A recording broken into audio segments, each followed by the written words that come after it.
babae na tututuhanin mo yung pagtalon mo dun sa ano, sa salo. Eh, hindi ko rin alam eh. Parang yun, bakit ginawa yun? Ano bang nag-joke sa'yo bro para gawin mo ang bagay na yun? Nag-joke sa akin ng aking...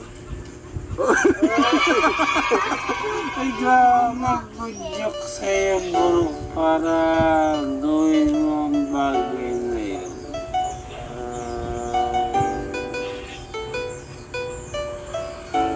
Nag-joke sa akin ng aking...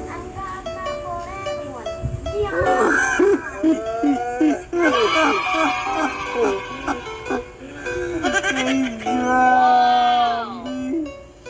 Grabe guys. Talagang ano bro, nakita ko na gagawin mo ang lahat para kay Ate Beyonce. Ito dapat guys. Siyempre, naman.